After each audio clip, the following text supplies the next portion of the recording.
Bueno, el día de hoy vamos a hacer un avance de los programas de bienestar. Está con nosotros Ariadna Montiel, secretaria de Bienestar, Marat Bolaño, secretario del Trabajo y Previsión Social, Carlos Torres, secretario técnico del Gabinete de la Presidencia y coordinador general de programas del bienestar, Pamela López Ruiz, que es directora general del programa La Escuela es Nuestra, que se está llevando a cabo justo en este momento. Y está con nosotros Iván Escalante, del Quienes Quieren los Precios, y Diana Aurora para Humanismo Mexicano, lunes Humanismo Mexicano. Bueno, vamos primero con Iván, Quienes Quieren, luego Ariadna, luego Marat, luego Pamela y cierra Carlos Torres. Adelante. Con permiso, presidente. Muy buenos días a todas y a todos. Iniciamos con el quién es quién en los precios, con nuestro seguimiento del precio de la canasta básica.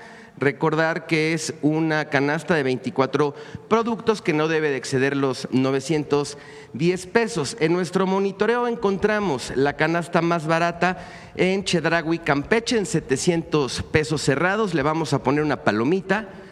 Y la más cara en Walmart Hipódromo en Tijuana, Baja California, 982 pesos con 60 centavos. Le vamos a poner un tache. Continuamos con el comparativo de tres ciudades. Atizapán en el Estado de México, Chedraui, Atizapán, 781,30. La más barata, le ponemos una palomita. Y la más cara, Mercado Soriana, Atizapán, 969 pesos con 50 centavos, un tache. Cuernavaca, Morelos, la más barata, Bodega Aurrera, 38.69, 757 pesos con 50 centavos, palomita. Y la más cara, Fresco, la Comer Bugambilia, en 850,75, también palomita por estar por debajo de los 910 pesos. En Querétaro, la más cara, Soriana Hipercimatario, 835,70, palomita. Y la más cara, la Comer Estadio, 874,35, también palomita. Hay que destacar que en los últimos monitoreos, por lo menos las últimas 3 semanas, hemos detectado que hay muchas más canastas o muchas más establecimientos que venden la canasta en menos de 910 pesos. Por eso hemos estado con muchas palomitas las últimas semanas. Adelante. Bien, este es un reflejo de lo que les acabo de decir, tenemos una disminución de la primera renovación del PASIC que encabezó la presidenta Sheinbaum en noviembre a la fecha, tenemos a nivel nacional una reducción del 3.81% del precio de la canasta a nivel nacional. Y aquí por cada una de las regiones, ¿cuánto ha disminuido el precio promedio? Esto englobando las canastas de todos los establecimientos. Entonces, en el sureste ha disminuido 4.66%, en centro norte 4.50%, en el norte 3.74% y en el centro 2.32%. Esto es reflejo del esfuerzo y del seguimiento que hacen varias instituciones para poder tener estos precios en coordinación, por supuesto, con las empresas de las tiendas de autoservicio. Adelante. Bien, ahora ya en nuestro seguimiento a la Estrategia Nacional para promover la estabilización del precio de la gasolina, como lo hemos estado haciendo semanas anteriores, informando las regiones, los precios por región, tenemos en la región Golfo que el 99% de las estaciones en estos dos estados venden la gasolina en menos de 24 pesos, gasolina regular litro. En Veracruz el promedio está en 23.75 y en Tabasco en 23.71 y prácticamente el promedio de precio de todas las marcas que participan en estos estados está por debajo de los 24 pesos. Adelante.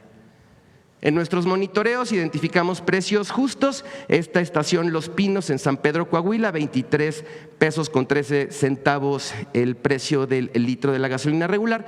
Y aquí en cada una de las regiones, destacando que en ningún caso está arriba de los 2 pesos el margen de ganancia, les vamos a poner una palomita. Pero también sigue habiendo algunas, las menos, que se siguen volando la barda con los precios. Entonces tenemos esta, nos llamó la atención, esta de Huachochi, Chihuahua, 24.99 el litro, pero miren el margen de ganancia que tiene esta estación, ya se lo reportamos a Pemex, 5 pesos con 72 centavos por litro de gasolina, para que lo revisen y vean cuál es el problema en esta estación de gasolina particularmente. Y de aquí tenemos los márgenes de ganancia de las gasolineras que se vuelan la barda con los precios, les vamos a poner un tache. Adelante. Queremos informarles, ya salió la revista del consumidor de julio, es la 581, es un estudio de calidad que se hizo sobre jamón y encontramos varios hallazgos muy importantes para información de las personas consumidoras. Se analizaron 40 productos, de los 40 productos, 13 de ellos están fuera de norma. La norma que regula los jamones es la 158. Aquí tenemos dos ejemplos. Aquí tenemos este jamón. Para tener la denominación jamón tiene que tener una serie de características. Este sí es jamón de pavo y cerdo. Y luego si ven esta otra presentación, este no dice jamón, hasta abajo dice embutido cárnico. Es normalmente un poco más barato, pero se vende al lado de los jamones. Este es otro ejemplo.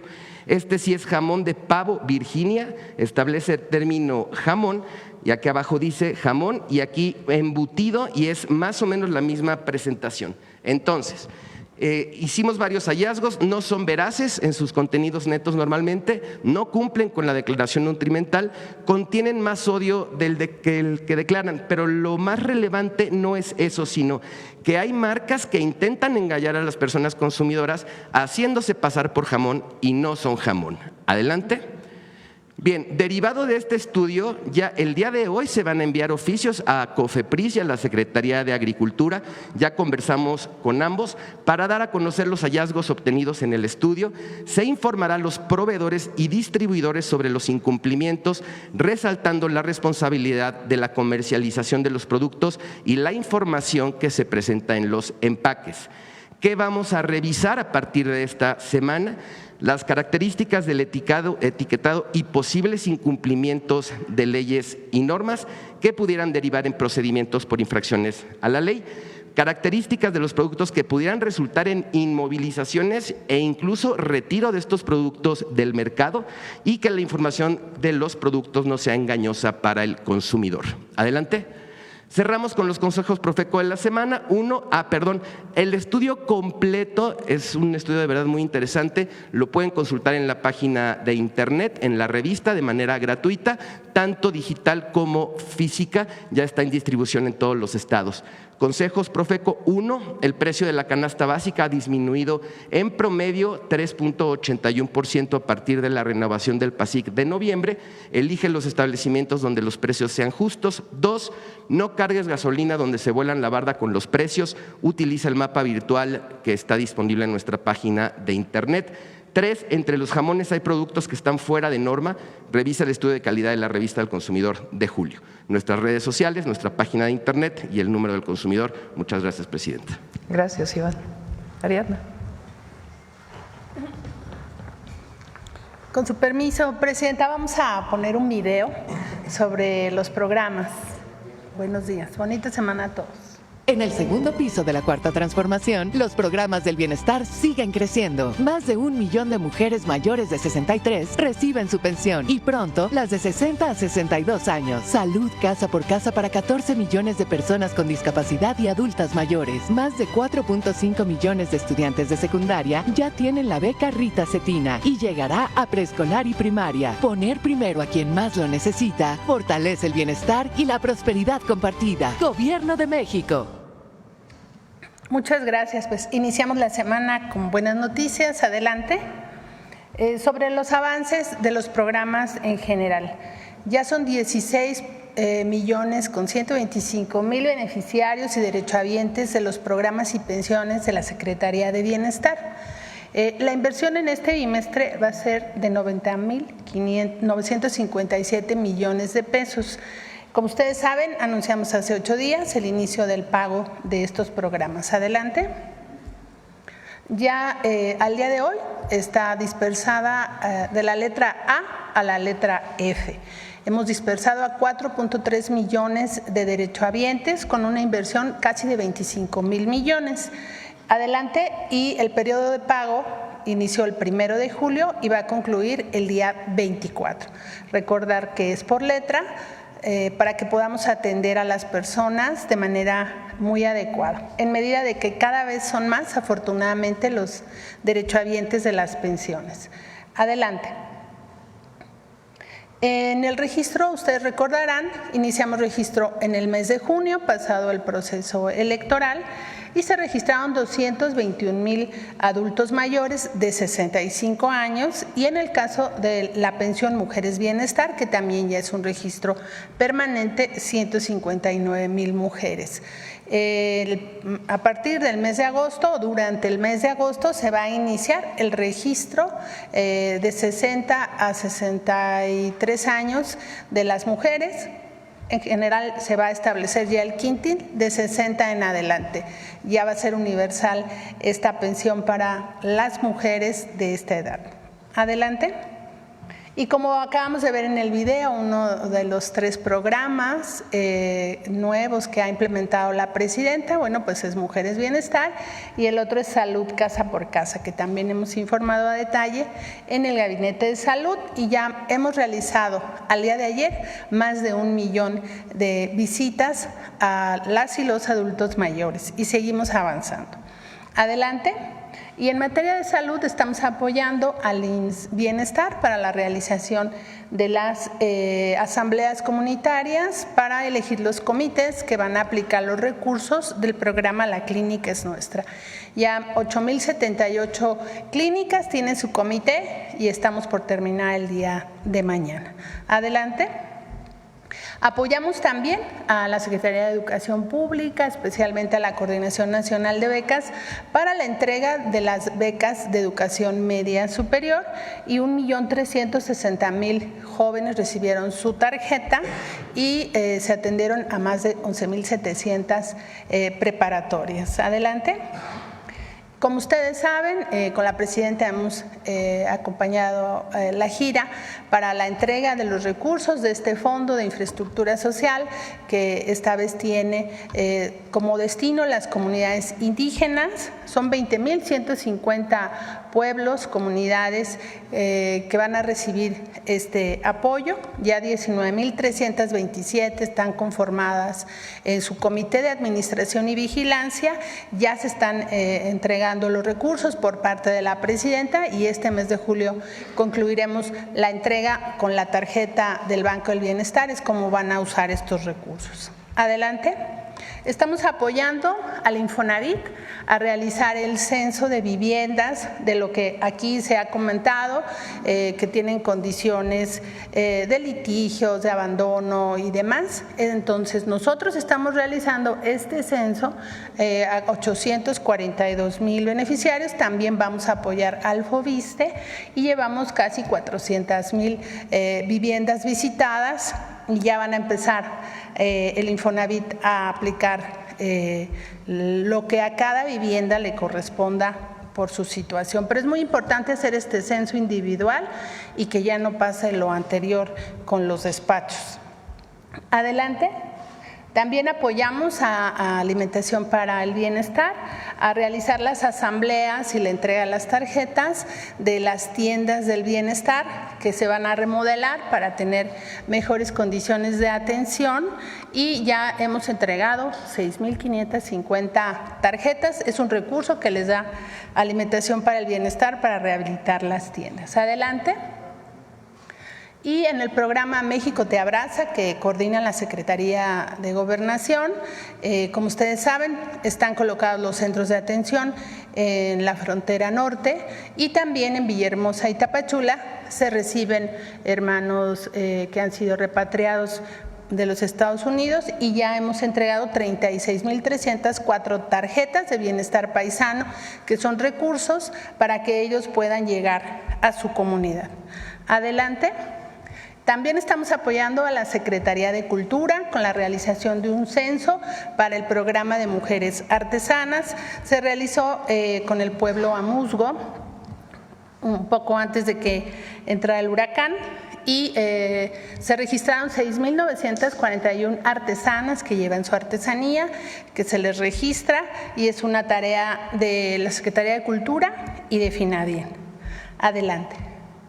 Y en coordinación con la Secretaría de Energía se están realizando el programa de estufas de leña.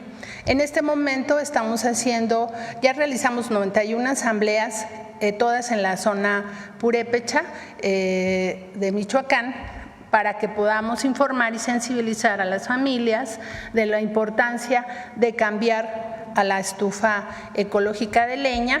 Ya hay promotores y constructores registrados quienes van a construir estas estufas, que son personas de la comunidad, y la tarea que nosotros tenemos es coordinar las asambleas y realizar el censo. Allá están nuestros compañeros servidores de la Nación, hay una brigada de todo el país que está visitando casa por casa, platicando sobre todo con las mujeres para incorporarlas a este programa. Y en semanas posteriores se iniciará la construcción.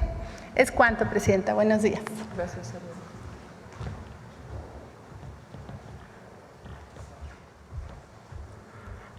Muy buenos días a todas y todos. Con su permiso, Presidenta, me permito informar sobre el programa Jóvenes Construyendo el Futuro, programa de bienestar del Gobierno de México que atiende a jóvenes entre 18 y 29 años que no estudian ni trabajan, prioritariamente a aquellos que viven en los municipios, colonias, localidades con mayor índice de pobreza, de incidencia delictiva, buscando su incorporación en centros de trabajo para que puedan aprender a trabajar. El programa funciona a través de una articulación estratégica entre el Gobierno de México, los centros de trabajo, que son los talleres, los negocios, los comercios que participan en el programa como tutores, y la participación y compromiso de las y los jóvenes del país.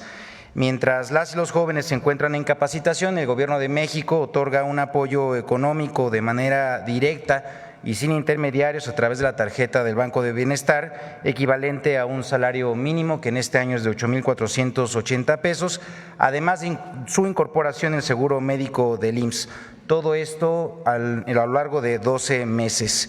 Del año 2019 que inició su operación este programa a la fecha, el programa ha atendido 3.2 millones de jóvenes, de los cuales 58% son mujeres, representando una inversión acumulada completa de 143,000 millones de pesos. Es importante destacar que las y los jóvenes que participan en el programa, 7 de cada 10 encuentran un empleo u ocupación productiva posterior a su capacitación. Asimismo, recordar que la inversión proyectada para el año 2025 es de poco más de 24,000 millones de pesos. En lo correspondiente a la Estrategia Nacional de Seguridad, en lo referente al eje de atención a las causas, el programa Jóvenes Construyendo el Futuro participa de manera prioritaria en 9 municipios de las 6 entidades federativas que están incluidas en este programa. En el caso de Tabasco es el municipio de Centro, Chilpancingo y Acapulco en Guerrero, Tijuana en Baja California, San Cristóbal de las Casas y frontera con Malapa en Chiapas, Chimalhuacán en el Estado de México, así como León y Celaya en el caso del Estado de Guanajuato.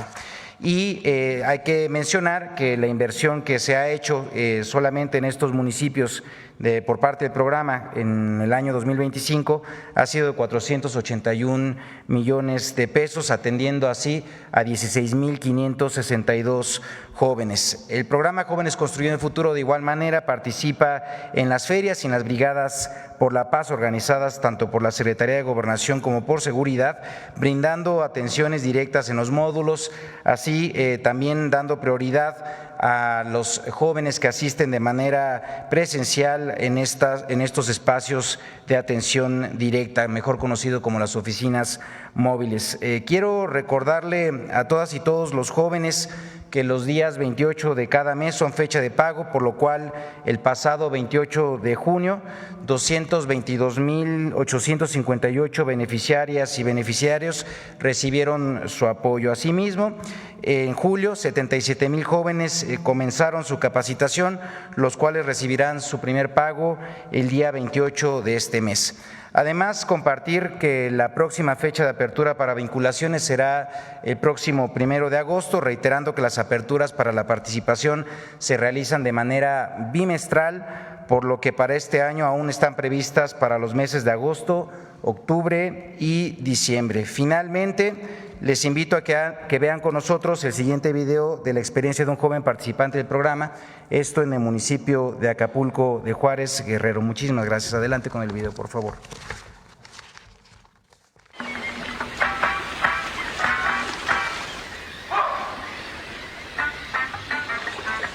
El programa Jóvenes Construyendo el Futuro sí ayuda a pacificar el país, ya que le abre las puertas a muchos jóvenes como yo al conseguir trabajo, al conseguir un sueldo, al conseguir algo en que ocuparnos, estar distraídos y poder crecer como personas y como trabajadores y contribuyentes a esta sociedad. Hola, ¿qué tal? Mi nombre es Cristian Eduardo Vilés Sandoval, tengo 23 años y me estoy capacitando en el Hotel Los Flamingos en Acapulco, Guerrero.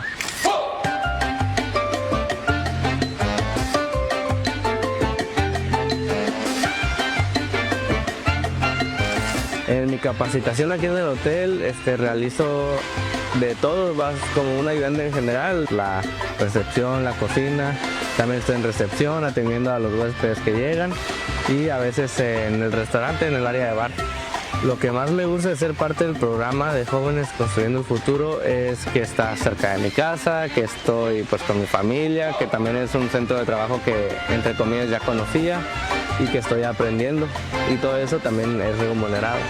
Todas estas áreas de oportunidades van a ayudar a los jóvenes, ya que los jóvenes, al haber actividades culturales, al haber actividades deportivas, al haber todo este tipo de actividades, les abren otro camino a los jóvenes para que sepan que no solo el camino de la delincuencia, el crimen es el único y el más fácil que hay. También hay otros que son más sanos y son más buenos para la vida, para uno mismo. Gobierno de México. Es cuanto, presidente.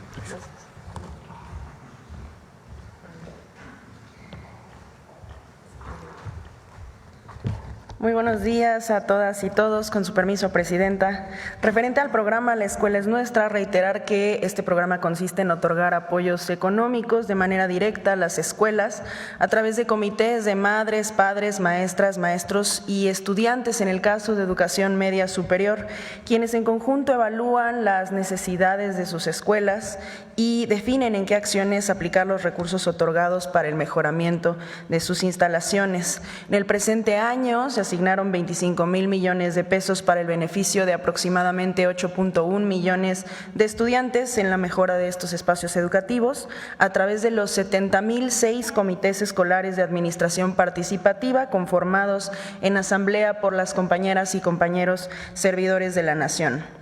¿Cómo hacemos llegar los recursos a las escuelas? A través de las tarjetas del Banco de Bienestar que se entregan a las tesoreras de los comités escolares y de la meta de entrega que tenemos de tarjetas proyectada a 63,891 escuelas públicas de educación básica. Se han entregado 63,349 tarjetas, de las cuales se depositarán los recursos destinados a cada escuela, que van desde los 200,000, 250,000 y 600,000 pesos. Con respecto al nivel medio superior, en atención al compromiso de la Presidenta de ampliar el programa La Escuela es Nuestra a este nivel educativo, proyectamos una meta de atención de 6,115 planteles públicos de modalidad escolarizada que realizaron su asamblea y de los cuales 6,068 ya cuentan con su tarjeta para recibir los recursos, que van, dependiendo de la matrícula, desde 600,000 pesos, 1 millón y 1,5 millones de pesos. Debido a las necesidades que los bachilleratos tienen, que es distinta con respecto de las escuelas de educación básica. Recordar que por primera vez este programa va a entrar en nivel medio superior y recibirán estos recursos, que representará la atención del 50% de los planteles de este nivel en todo el país, de manera que el otro 50% será atendido el año próximo para que todas reciban el apoyo. En la siguiente lámina, por favor. En cuanto al calendario programado, informamos que durante el pasado mes de junio, como comentaba la Presidenta, estuvimos operando, entregando las tarjetas, los medios de pago a los comités escolares, y de las 70,006 escuelas de este primer bloque de atención, se les realizarán sus pagos en el presente mes de julio a las escuelas, con una inversión social de 22,245 millones de pesos, de manera que puedan aprovechar las vacaciones para poder ejecutar sus obras, identificar sus necesidades y prever la aplicación de sus recursos. Es importante destacar que en caso que decidan realizar obras mayores en las escuelas, es obligatorio contar con asesoría técnica para garantizar la seguridad de niñas, niños, jóvenes, maestras y maestros. Esta asesoría la pueden solicitar los comités con quien ellos decidan, no hay imposición de intermediarios, proveedores, personal técnico o constructoras. Respecto del presupuesto restante del programa, se iniciarán las convocatorias de asambleas en aproximadamente 6,000 escuelas adicionales, una vez concluyendo el periodo vacacional durante el mes de septiembre, y llevarán a cabo su incorporación al programa para avanzar en la incorporación al programa y garantizar la educación como un derecho de niñas, niños, jóvenes y, bueno, también maestras, maestros, por supuesto, a la educación en este país. Es cuanto, Presidenta. Gracias.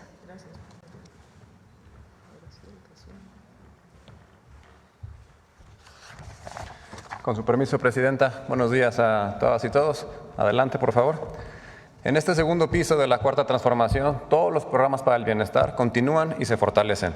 No solamente los que mis compañeros acaban de presentar, como podemos ver en la lámina, también estamos hablando de las becas para estudiantes de todos los niveles escolares, programas de apoyo al campo adscritos a la Secretaría de Agricultura, como es el caso de Producción para el Bienestar, entrega de fertilizantes gratuitos, precios de garantía y Bien Pesca. Y también el programa de mejoramiento de vivienda.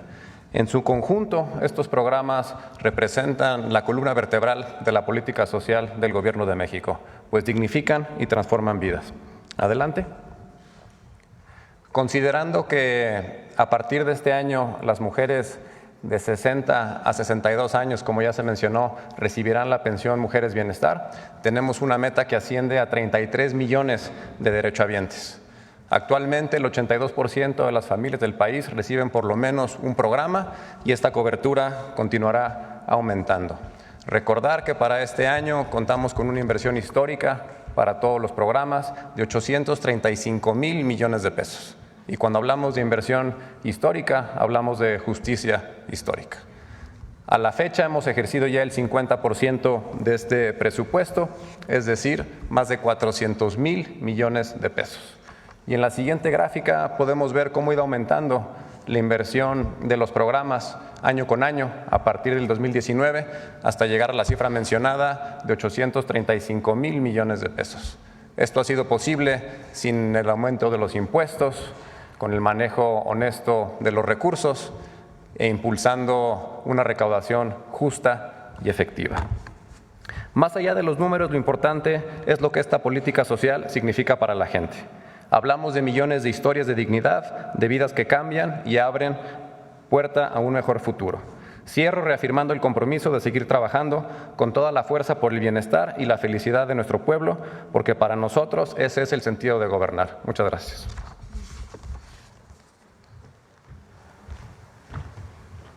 Bueno, pues como ven son 835,000 millones de pesos, casi 836,000 millones de pesos invertidos este año en programas de bienestar y atienden o llegan a más de 33 millones de personas. Casi el 82% de las familias de nuestro país reciben de manera directa, sin intermediarios, un programa de bienestar, de los cuales pues ya la mayoría son derechos establecidos en la Constitución de la República. Ese es un sello de la Cuarta Transformación y del humanismo mexicano. Bueno, vamos con las preguntas. Aquí. De este lado. No, acá, primero. Y luego ya. Buenos días, Presidenta. Joana Flores, de Grupo ASIR. Para 2026, ¿se mantendrán estos 835,000 millones de pesos? Vamos a llegar por lo menos a 100,000 millones de pesos más. O sea, será cercano a 1 billón de pesos. Es casi 3 puntos del PIB, casi. ¿Y beneficiarios serán más de 33? Serían más, porque este año estamos entrando a más familias o estamos apoyando a más familias porque va a aumentar o vamos a cumplir con nuestro compromiso con las mujeres de 60, 61 y 62 años. Al cierre del año, todas las mujeres mexicanas de 60, 64 años recibirán pensión Mujeres Bienestar. Y el próximo año vamos a las niñas y niños de primaria. Y mencionaba ahorita la secretaria de Bienestar que llevan en el programa Salud Casa por Casa más de 1 millón de visitas. ¿El censo es distinto? Tengo entendido. El censo es distinto. ¿Cuánto llevan? Gracias. Sí, el censo lo realizan los servidores y servidoras de la Nación. Lo iniciamos el 1 de octubre a partir que la presidenta tomó protesta y a la fecha llevamos más de 9 millones de visitas. Continuamos con las visitas. De hecho, el fin de semana estuvimos ajustando toda nuestra estrategia para concluir el censo más tardar el 15 de agosto. Y preguntarle de las visitas, bueno, me entiendo que obviamente hay Secretaría de Salud está haciendo los diagnósticos, pero en este 1 millón de visitas que han realizado, no sé si ya han encontrado que había personas que no sabían que tenían ciertos padecimientos. ¿Qué porcentaje han encontrado de esta población? Sí, bueno, 3 cosas importantes de la visita. Primero, la historia clínica, que es muy importante. Todos van a tener la historia clínica y todos los 3 organismos de salud, IMSS, ISSSTE, IMSS Bienestar, van a tener acceso a esa información. Esto es importante porque algunas personas piensan que es acceder a Salud Casa por Casa o optar por su seguridad social que ya tengan, y es complementario. Entonces vamos a atender de manera universal. Entonces, la historia clínica es fundamental. Lo segundo es que hemos atendido situaciones de emergencia o urgencia que se requerían atender en el momento, que no podía esperar a ir a una consulta posterior, y nos han apoyado los organismos de salud, todo el sector salud, inclusive los institutos nacionales, para referir a las personas. Y lo otro es que hemos detectado a personas que no tenían un diagnóstico, principalmente de hipertensión. Esa es la mayor prevalencia de quienes no lo sabían y que con la visita se está detectando. E inmediatamente los enviamos también al centro de salud. Recordar que es el programa de atención preventiva y de primer nivel. Los mandamos al centro de salud más cercano a su domicilio, independientemente si tiene seguridad social o no la tengan. Se les envía para que inicien su atención médica ya en el centro de salud. Muchas gracias. Y, Presidenta, me gustaría preguntarle en otro tema sobre lo ocurrido este fin de semana en la Ciudad de México. El viernes hubo una protesta que pues terminó en hechos violentos en contra de la gentrificación. El tema de vivienda, bueno, es algo que le corresponde al gobierno de la ciudad, pero me gustaría pedirle su opinión, sobre todo por las implicaciones sociales que tiene esto y cómo evitar pues estas expresiones de odio contra extranjeros. Primero hay que decir que todas y todos los mexicanos tenemos que tener muy presente el no a la discriminación. No a la discriminación. No al racismo, no al clasismo, no a la xenofobia, no al machismo, no a la discriminación. Todas y todos los seres humanos somos iguales y no podemos tratar a nadie como menos. Las muestras xenofóbicas de esa manifestación hay que condenarlas. No puede ser que por una demanda, por más legítima que sea, que es la gentrificación, la demanda sea fuera cualquier nacionalidad de nuestro país. México ha sido solidario, fraterno siempre. Recibimos en el siglo XX a los republicanos españoles, a personas del Cono Sur, de América del Sur, producto de los golpes de Estado. Hemos recibido a guatemaltecos que por violencia, por discriminación, han llegado a nuestro país. México es un país abierto al mundo y no es discriminatorio. Entonces no pueden justificarse las actitudes xenofóbicas. Eso para empezar. De igual manera lo que vimos que se hizo viral de esta mujer que con una discriminación, un clasismo, un racismo aberrante se dirigió a un policía de la Ciudad de México. Eso no puede existir en nuestro país y hay que señalarlo siempre. Entonces eso es lo primero, ni xenofobia, ni racismo, ni clasismo, cero discriminación en nuestro país.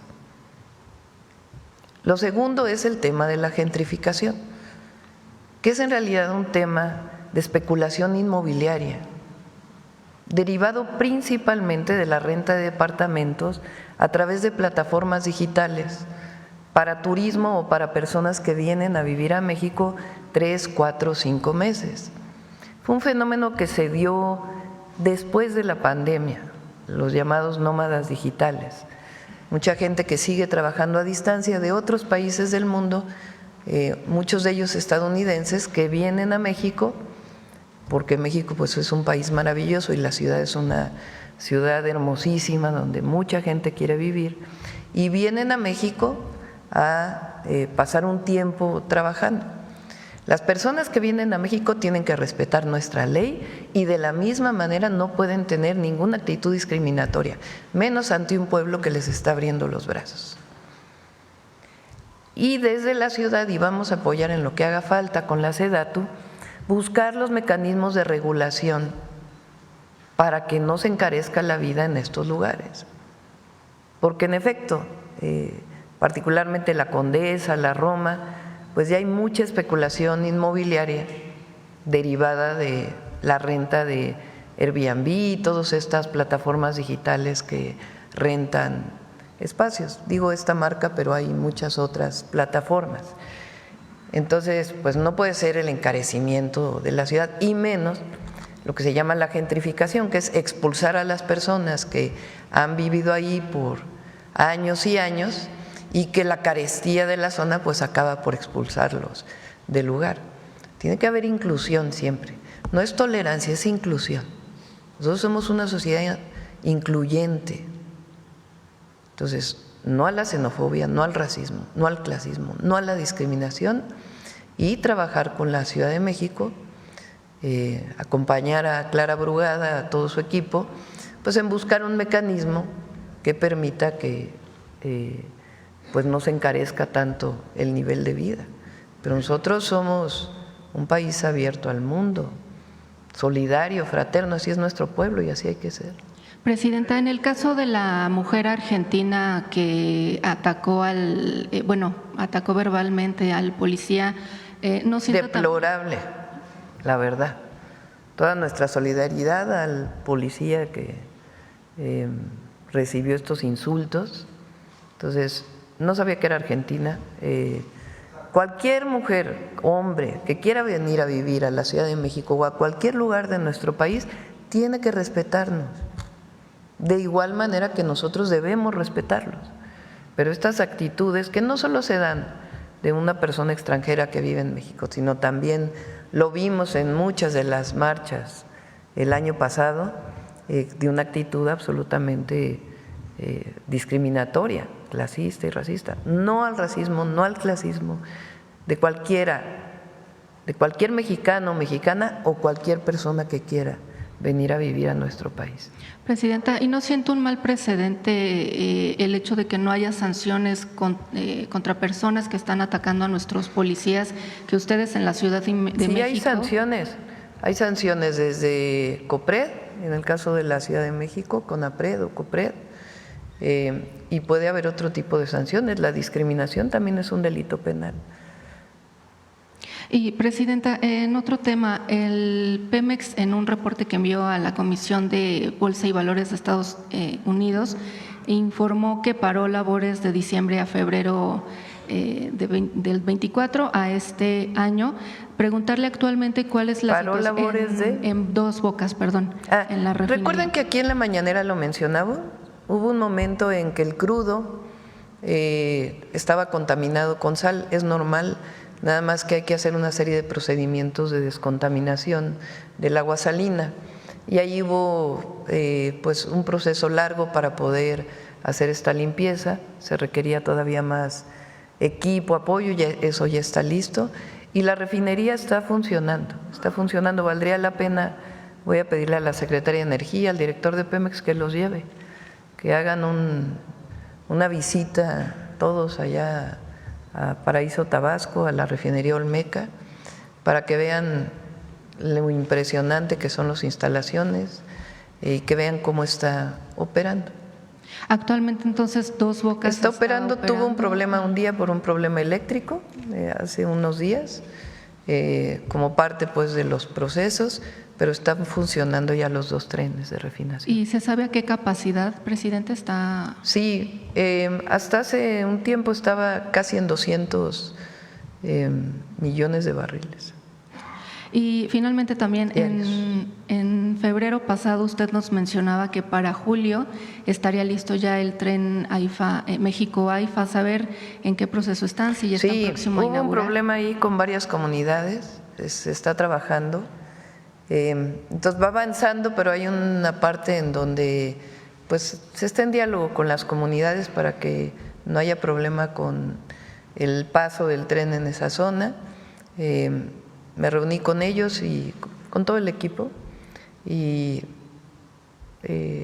les damos luego la fecha de inauguración, pero ya se resolvió el problema con las comunidades. ¿Qué zona era? Perdón, ¿dónde? Es en el Estado de México, que en algunos municipios en donde pues la gente, fíjense, hay algunos que piden de la línea original, de la vía original, que no fueron apoyados en su momento, y otras comunidades que piden pues apoyos sociales que siempre se dan y hay un diálogo, un proceso para apoyarlos.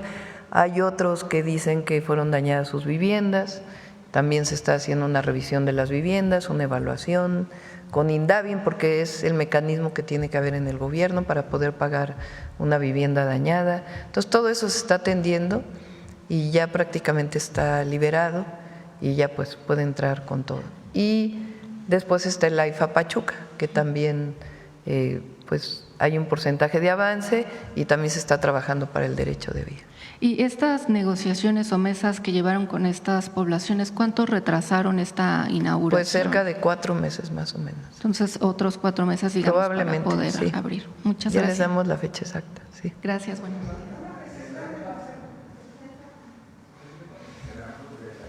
A ver, vamos a ver. A ver acá, porque tú ibas a agarrar el micrófono. Luego ya vamos. Gracias, Presidenta. Juan Bautista de Voces del Periodista. Presidenta, de los 2,5 millones que hay de población afrodescendiente, este fin de semana, y usted especialmente el día de ayer estuvo en Zaragoza, los antropólogos, historiadores señalan que el último eslabón de la cadena social en una visión neoliberal eran los indígenas. Y los últimos de los últimos, los olvidados, como esa película de Luis Buñuel, son los afrodescendientes.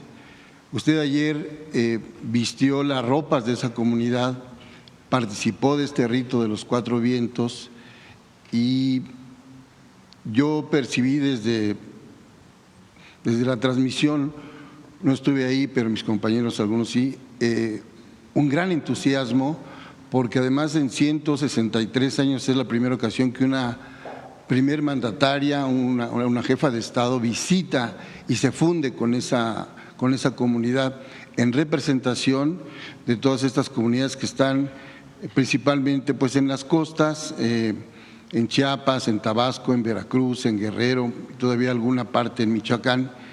Yo quisiera primero preguntarle cuál fue su percepción ayer, que yo veo ahí un ícono en la historia haciendo justicia a esta parte de la comunidad más olvidada de México.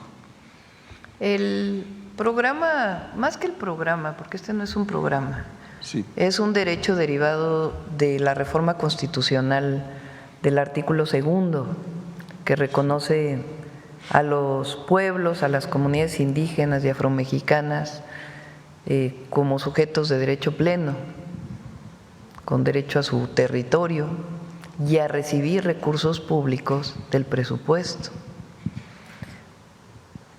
En estos eventos digo que ni en la Constitución de 1824, ni en la de 1857, incluso ni en la de 1917, que reconoce tierras comunales y ejidales, se reconoció a los pueblos indígenas, y menos a los afromexicanos. Es hasta ahora con la reforma constitucional que hay un reconocimiento pleno de todos sus derechos. Y derivado de ello, por primera vez en la historia, hay un presupuesto directo a las comunidades indígenas y afromexicanas. Normalmente el presupuesto se dividía en federal, estatal y municipal, y lo demás pues eran pequeños apoyos que se daban a una u otra comunidad. Por primera vez todas las comunidades, todas, indígenas y afromexicanas, están recibiendo un presupuesto directo, y eso va a ser ya por siempre, tiene que quedar perfectamente establecido en las leyes. ¿Cómo se entregan estos recursos? Pues a través de sus formas, de las formas tradicionales de organización, que es la asamblea. Se hace una asamblea, las comunidades nombran al comité de ejecución, al comité de vigilancia y a su tesorera, que es mujer. Se les da un recurso derivado de una fórmula, porque es parte del presupuesto del FAIS, que es un presupuesto que existe desde hace algunos años, pero que nunca había tenido una parte directa a las comunidades. Entonces, es una fórmula que se deriva de 2 variables principales. población, qué tanta población tienen, y marginación, nivel de marginación. Hay comunidades que van a recibir 100 millones de pesos, hay comunidades que van a recibir 200,000 pesos porque tienen 1,000 habitantes en una comunidad y en otra pues tienen decenas de miles de habitantes o incluso centenas.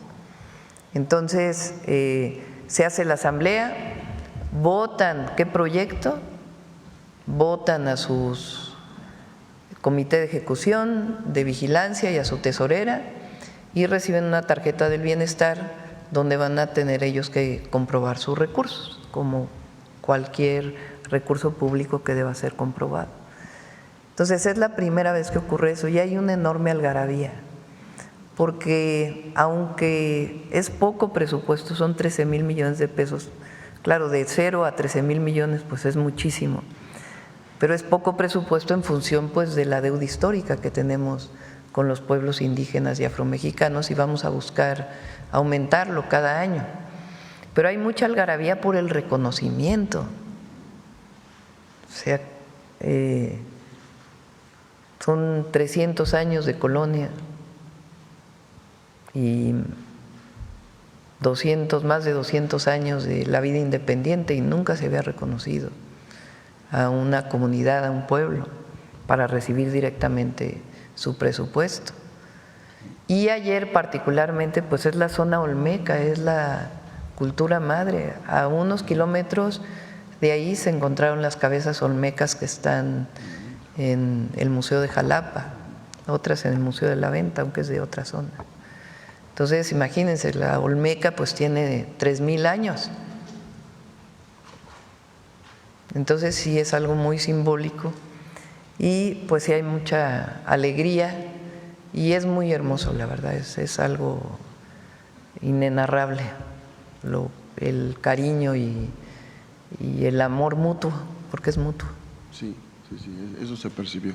Solamente haría otra pregunta, Presidenta. El fin de semana, después de que se anunció la detención de Julio César Chávez Jr., en las redes sociales, en los programas de televisión, viernes, sábado, domingo y todavía hoy en la mañana, se está intentando construir una narrativa igual que el sexenio pasado, tomar ciertos cabos en el caso de este chico, que el mismo papá, Julio César Chávez, la gran leyenda, ha hecho pública su posición de respaldar a su hijo, incluso de llevarlo a atención médica y psiquiátrica, con mucha valentía. Como padre enfrentado a esa situación, pero pareciera que algunos personeros de medios tradicionales y medios comerciales tratan de ligar la historia del padre con el hijo cuando son situaciones totalmente distintas e intentan ligar el tema del narcotráfico con apoyos a la Cuarta Transformación. Entonces se está construyendo una narrativa y yo quería preguntarle sobre eso, Presidenta. Pero ya tiene tiempo, ¿no? Sí. No es nuevo. Sí. No es nuevo el narcopresidente. Sí. No tiene cabida, pues no tiene asidero en la gente porque pues cuando se inventan cosas pues no hay manera de… Cuando hay una acusación pues tiene que demostrarse y particularmente si es penal pues tiene que haber pruebas para que haya una carpeta de investigación. Y un juez tiene que revisar las pruebas para ver si emite una orden de aprehensión. Entonces, yo creo que es importante decirlo, nosotros no establecemos relaciones de contubernio con nadie. Con nadie. Nosotros defendemos un proyecto que tiene como eje la honestidad y la justicia. Entonces, si hay una orden de aprehensión, como en este caso hay una orden de aprehensión, pues la Fiscalía tiene que explicar cuáles son las pruebas. Si vienen de una investigación, inteligencia donde participa la Secretaría de Seguridad y Protección Ciudadana como coadyuvante del Ministerio Público, pues tienen que presentarse las pruebas, siempre. En México todo el mundo es inocente hasta que no se demuestra lo contrario. Pero pues cuando hay una orden de aprehensión pues hay pruebas que sustentan. Gracias, presidente. Sí. A ver, vamos a ver. A ver sobre gentrificación. Muchísimas gracias, presidenta. José Manuel Fuentes, de Capital 21, Corazón de la Capital. Preguntarle ahorita que mencionaba esta parte de regular las aplicaciones. Últimamente, y está documentado, de que las inmobiliarias se aprovechan de que existen predios cuyos dueños carecen de escrituras y por medio de demandas legales o amenazas hostigan a los habitantes para después ofrecerlos en aplicación de hospedaje. Para este tema, pues en la ciudad se ha instalado una mesa contra el despojo. Preguntarle si usted considera más adelante una iniciativa para combatir esto, no solamente en la Ciudad de México, porque también se da en otras entidades, en Guanajuato, en Michoacán. O sea, está documentado de que las inmobiliarias están acaparando pues este sector, presidente. Quién sabe qué se cayó allá atrás. Hay delitos que son del fuero común y la Federación tiene que apoyar para que se fortalezcan las capacidades institucionales y todo el apoyo que tiene que haber. No todos los delitos pueden ser del fuero federal. Entonces, en este caso del despojo, pues hay que apoyar a la Ciudad de México y a todas las entidades federativas donde se presente. El Estado de México también ha presentado distintas iniciativas referente a este tema. Habría que ver si una ley federal es necesaria o no, pero más bien pues hay una parte que le corresponde a los estados y que nosotros no es que nos lavemos las manos, ni mucho menos, sino apoyamos en todo lo que se requiere, pero hay delitos que deben seguirse atendiendo como del fuero común. Porque también este fin de semana la jefa de gobierno anunció que iba a lanzar prácticamente en una semana varias varias medidas, una estrategia para combatir este tema. Sí, no lo mencionó, estuvo como todos los lunes, en el Gabinete de Seguridad. Es muy buena jefa de gobierno, Clara, y pues está ocupada con el tema de la gentrificación y está buscando los mejores mecanismos para que se respete a la población original y que no sea la carestía o algún abuso el que obligue a una persona a salirse de su hogar por la carestía. Martí Batres, como jefe de gobierno, cuando queda Martí, él hizo una regulación para las plataformas, que pues hay que revisar esa regulación y ver hasta dónde ha funcionado y qué le falta y pues seguir trabajando. Hay ejemplos en otras ciudades del mundo. Barcelona tiene ejemplos de estos donde ha crecido también la gentrificación y el aumento de las rentas. Entonces, pues hay que ver los mecanismos que permitan recibir visitantes y al mismo tiempo pues que no se generen estos mecanismos de gentrificación. También a lo mejor con Profeco se puede ayudar cuando estaba en la jefatura de gobierno se hizo un programa para revisar que se cumplan las normas de los restaurantes, porque también son los restaurantes de ciertas zonas de la ciudad o de zonas muy turísticas en México, pues tienen precios elevadísimos. Entonces hay una serie de reglamentos que se deben cumplir, tienen que mostrar el menú afuera del restaurante para que la gente no le diga, pues ya entraste y ahora te cobro por cubiertos 500 pesos, más no sé cuánto, y la gente no sabía.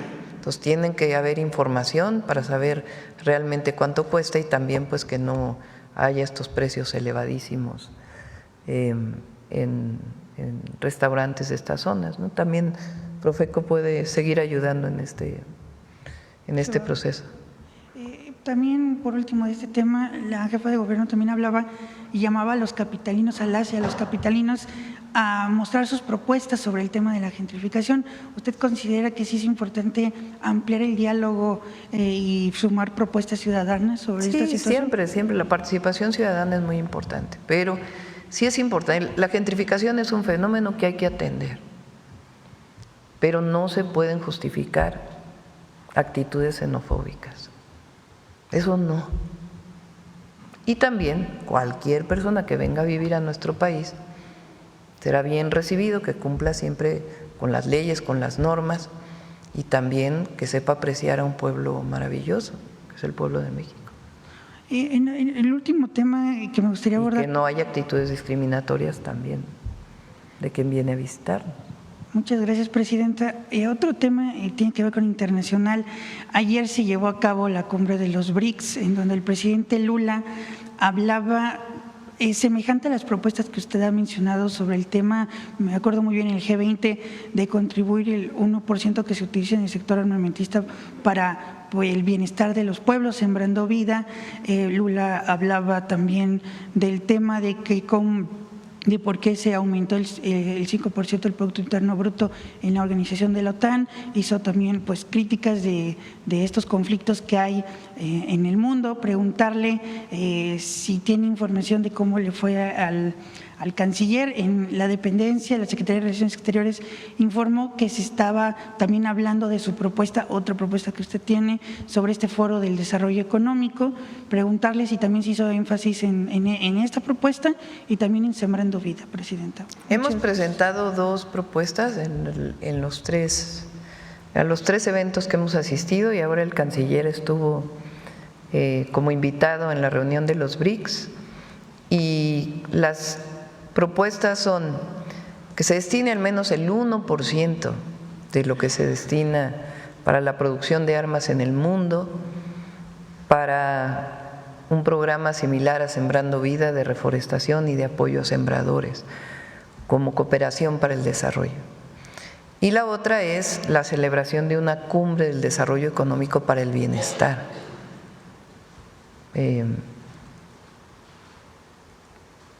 El desarrollo económico, no el crecimiento económico, porque es distinto.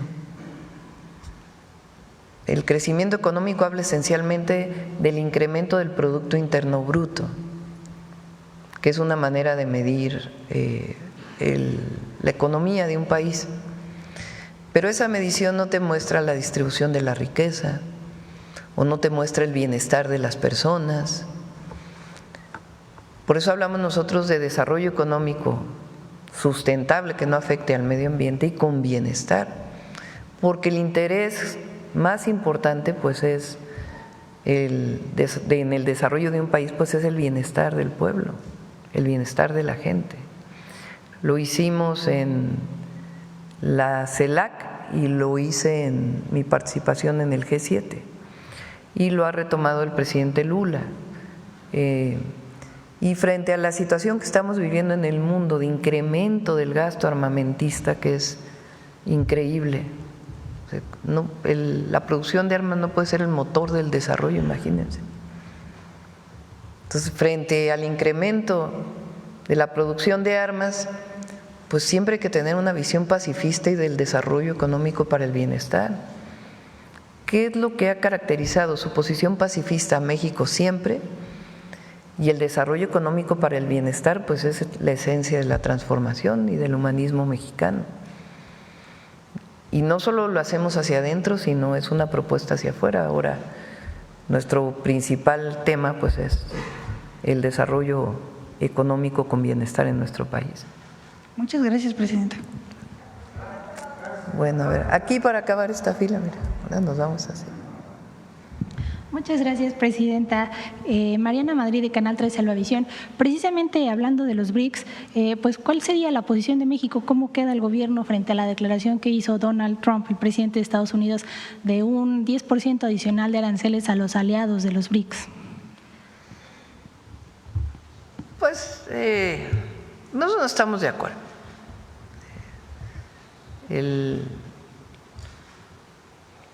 La relación entre los países debe ser de cooperación para el desarrollo siempre, esa es nuestra posición, y además es una posición no solo por convicción, sino que está establecida en nuestra Constitución. Esa debe ser siempre la posición de cualquier presidente o presidenta de México.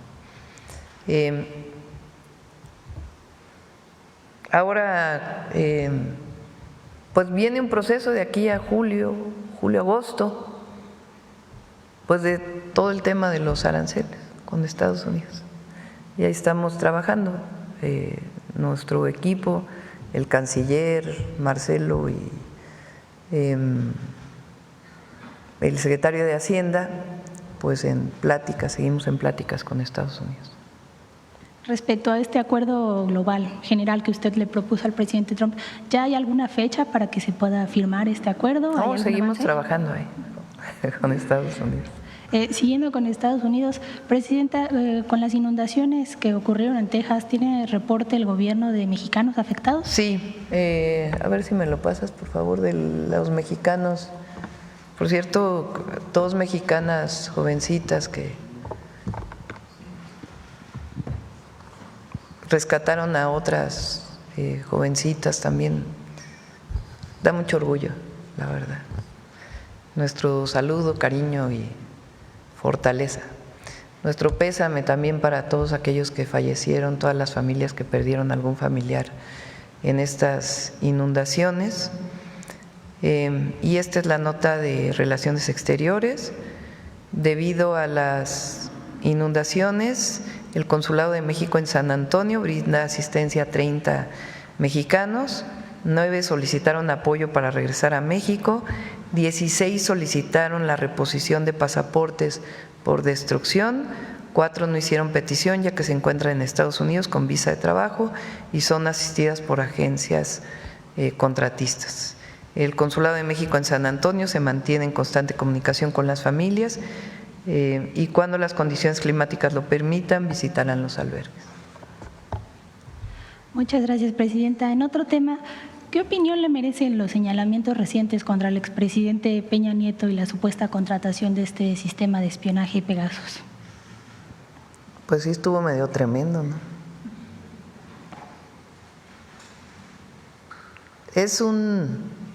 Lo que entiendo es que es un juicio en Israel, ¿no?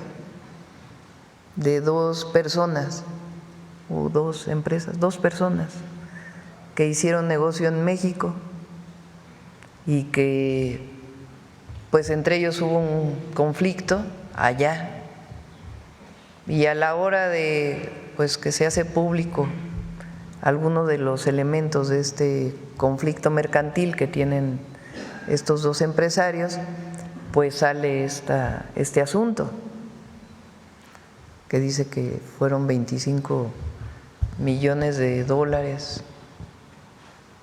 No viene el nombre, nada más dice N.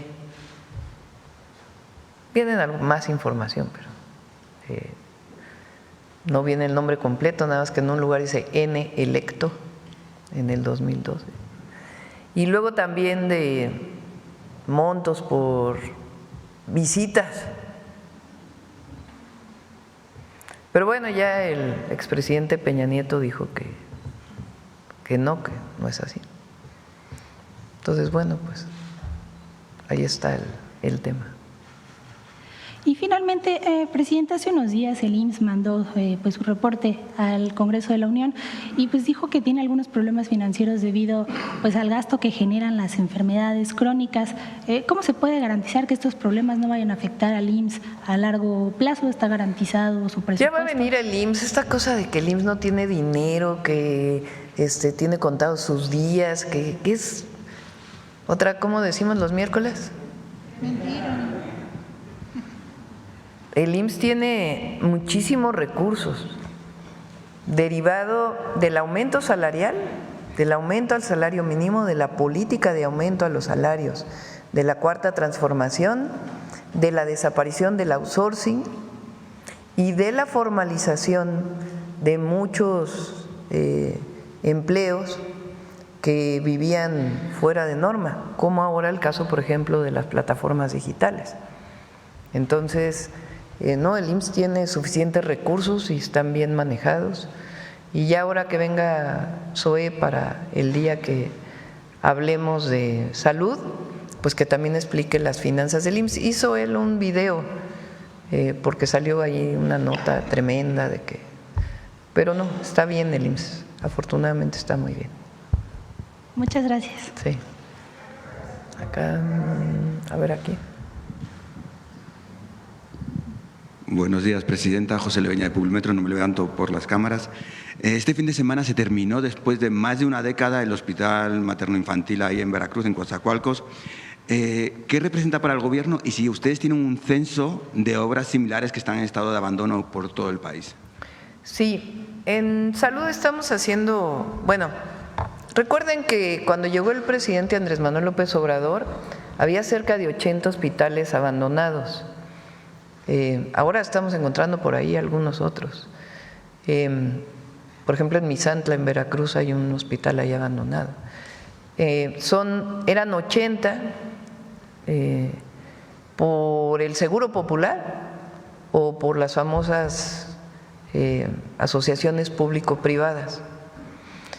Entonces, él pues lo recuperó y algunos eran del IMSS, otros del ISSSTE, principalmente del IMSS y de los estados. Entonces, metió recursos tanto para el IMSS como para el IMSS Bienestar y se están terminando muchos de ellos. Por eso pues hemos ido inaugurando muchos hospitales, ya llevamos cerca de 10 hospitales que estamos inaugurando, que pues continúa su construcción desde entonces y que ya están en funcionamiento. El hospital de ayer, el materno infantil o para la mujer y la niñez en Coatzacoalcos, es algo impresionante. Los equipos, a ver si tienes las fotos ahí, algunos de ustedes pudieron entrar. Este es el hospital, a ver si pones los equipos. Este es para, bueno, el anterior es para la atención neonatal, es equipos completamente equipados, están todo el personal necesario contratado, son equipos de última generación, ningún hospital privado en Veracruz tiene esto. Digo privados porque siempre se dice que lo privado es mejor que lo público, pues no. A ver si tienes por ahí el tomógrafo. Bueno, todas las camas perfectamente equipadas. Está por ahí.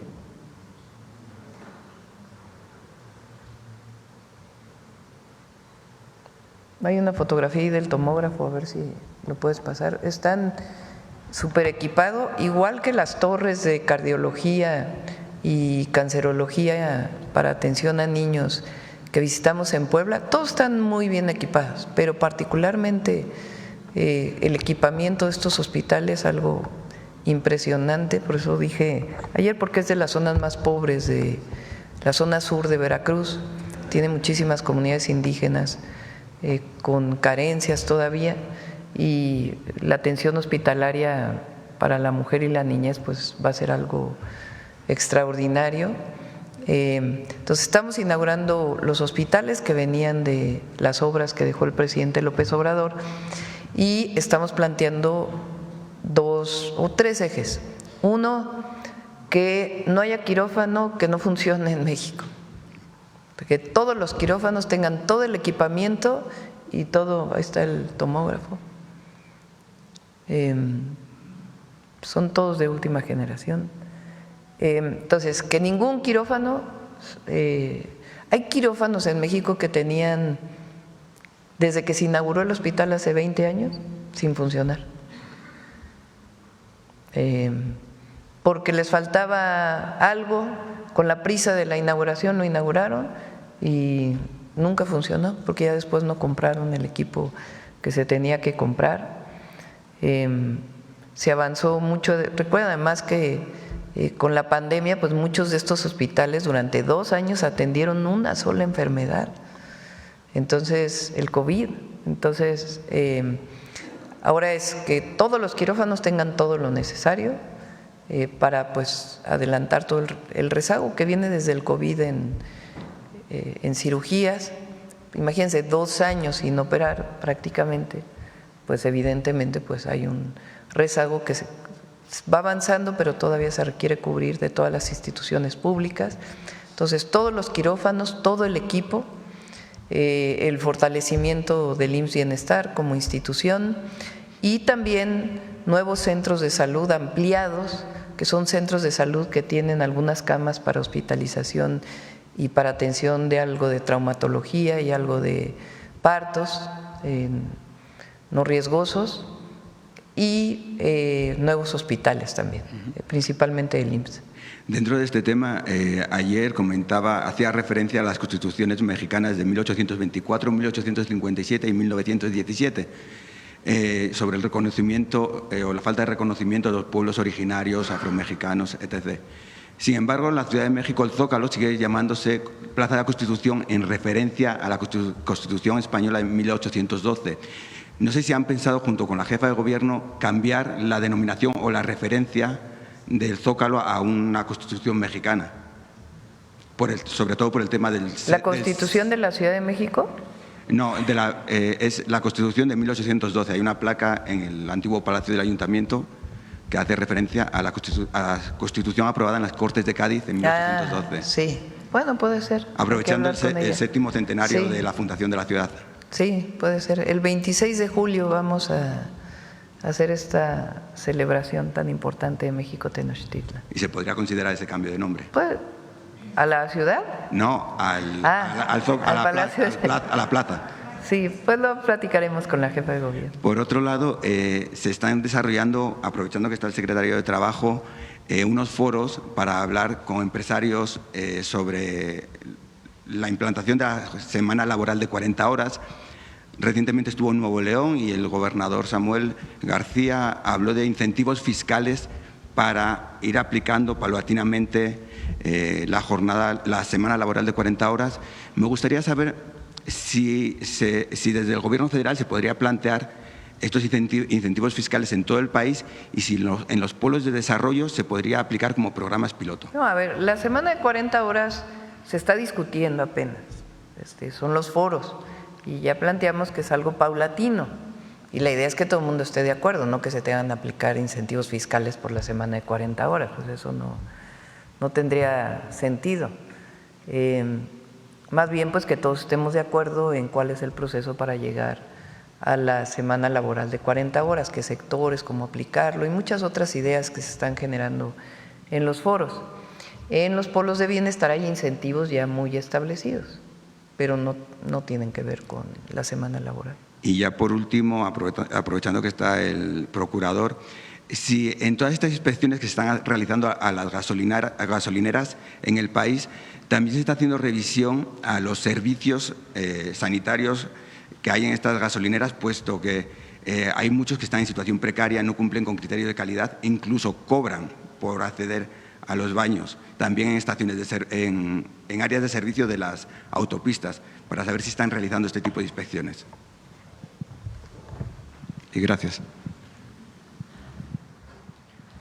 Sí, muchas gracias. En las gasolineras nosotros priorizamos la revisión de los instrumentos para verificar que volumétricamente cumplan con vender nosotros lo que es litros completos.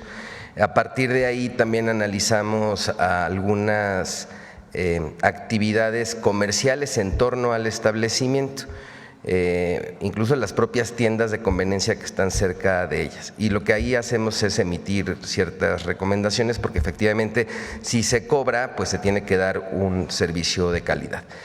Se hacen de manera tangencial o paralela, pero lo que más hacemos ahorita en estos procedimientos que estamos haciendo y más en la estrategia que tenemos coordinada con otras instancias, ASEA, Secretaría de Energía, Pemex, etcétera, es revisar que todos los permisos y que todos los dispensarios estén registrados, no tengan todos sus números de serie que concuerden con los elementos que están dentro de los dispensarios y que se despachen litros completos.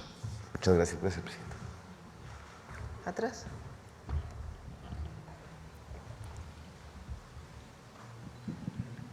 Gracias, presidenta. Buenos días. Karina Aguilar, de Diario 24 Horas. Presidenta, preguntarle sobre este fin de semana nos enteramos de la muerte de al menos 5 niños, entre ellas 3 niñas en Sonora. ¿Se puede hablar, Presidenta? Hay organizaciones civiles que hablan de un incremento hacia la violencia infantil. ¿Están ustedes revisando este tema? ¿Usted podría hablar de un incremento hacia este tipo de violencias? Hoy lo pregunté en el gabinete. Vamos a hacer una revisión con las cifras. El caso de Sonora, hay un detenido, es el padre, el esposo, pues, el padre de la pareja de las menores y de la mujer, y bueno, lo está investigando la Fiscalía de Sonora. Y vamos a revisar, siempre vamos a condenar pues cualquier feminicidio y obviamente violencia contra niñas y niños.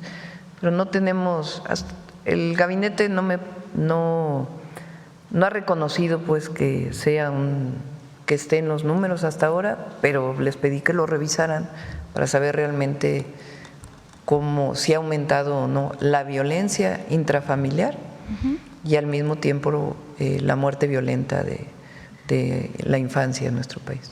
En este sentido, los criminales se sienten impunes, eso es lo que les llama a cometer todos los delitos. Hay un porcentaje mayor al 90% de impunidad en el país. ¿Qué hacer para combatir este tema? Pues justamente es la estrategia. Sí. ¿Hay alguna meta de su gobierno para disminuir esta? Sí, no es una meta con porcentaje, sino una disminución fundamental de la impunidad en México. Por eso llamamos cero impunidad. Por eso el fortalecimiento de la inteligencia y la investigación es tan importante. Esta idea de que vamos a perseguir y a vigilar a los ciudadanos, pues obviamente es falsa y es mentira. Pero sí tenemos que fortalecer las capacidades del Estado mexicano para garantizar las carpetas de investigación y obviamente del sistema de justicia de nuestro país, que no libere a delincuentes. Pero en el marco del sistema penal acusatorio que tenemos en México, pues tenemos que fortalecer por el número de homicidios y delitos de alto impacto que tenemos en el país, pues las capacidades para poder detener delincuentes en el marco de la ley y en el marco del derecho y de los derechos humanos. Por eso es la fortaleza, por eso estamos fortaleciendo el Sistema Nacional de Inteligencia e Investigación, respetando al ciudadano, pero tenemos que garantizar que las carpetas de investigación tengan las pruebas suficientes para poder hacer detenciones. Entonces, así como atendemos las causas, que es un eje central de nuestra política, de la misma manera es la cero impunidad, son las dos juntas. Entonces, eso tiene que ver con las capacidades estatales y federales para coadyuvar con el Ministerio Público, con las fiscalías y con el Poder Judicial. Justamente en este tema estaría pensando en enviar en el próximo periodo ordinario de sesiones una iniciativa de reforma en la Procuración de Justicia. No lo estamos pensando como tal, estamos revisando qué tiene que modificarse de fiscalía sin tocar la autonomía y otros temas. Mañana vamos a presentar una iniciativa para el tema de la extorsión. Ayer se presentó la Estrategia Nacional Antiextorsión. Es un esfuerzo que lleva muchos meses trabajándose. Mañana lo vamos a reforzar y también vamos a enviar iniciativas importantes para atender el tema de la extorsión. No me adelanto porque ya se los platicamos mañana, pero es el delito que está creciendo, el que no hemos podido disminuir. Entonces van disminuyendo homicidios, los delitos de alto impacto, y estamos trabajando para que sea más acelerada esta disminución. Y la extorsión, que es un delito que le duele mucho a las personas porque afecta a todos los niveles, aunque solamente o es mucho más presente en algunas regiones del país, pero afecta a una persona de bajos recursos económicos que a una de altos recursos económicos. Entonces, por eso es la Estrategia Nacional Antiextorsión, y esa va a llevar reformas también legales que mañana vamos a presentar.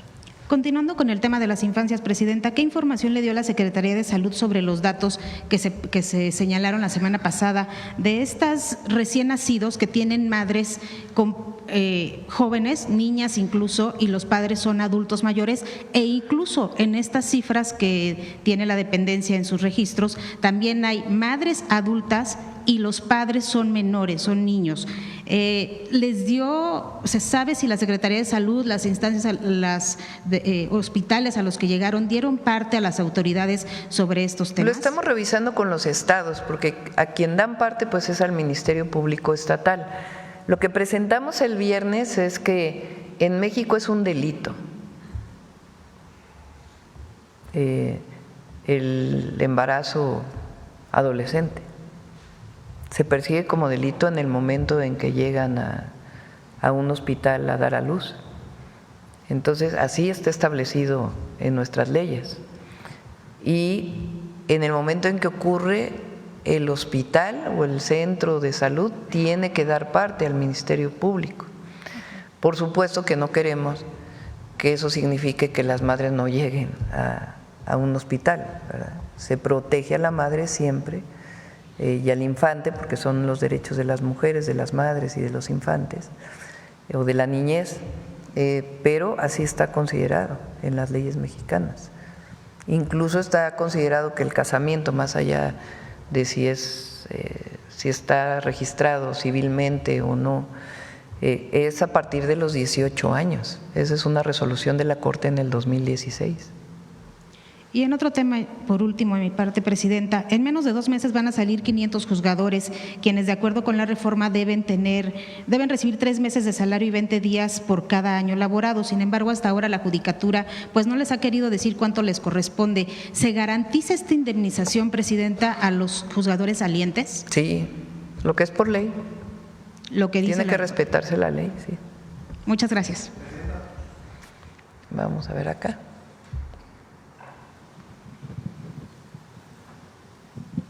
Voy sentada aquí, Presidenta, para no interrumpir. Buenos días, Sandra Aguilar, de Grupo Informativo.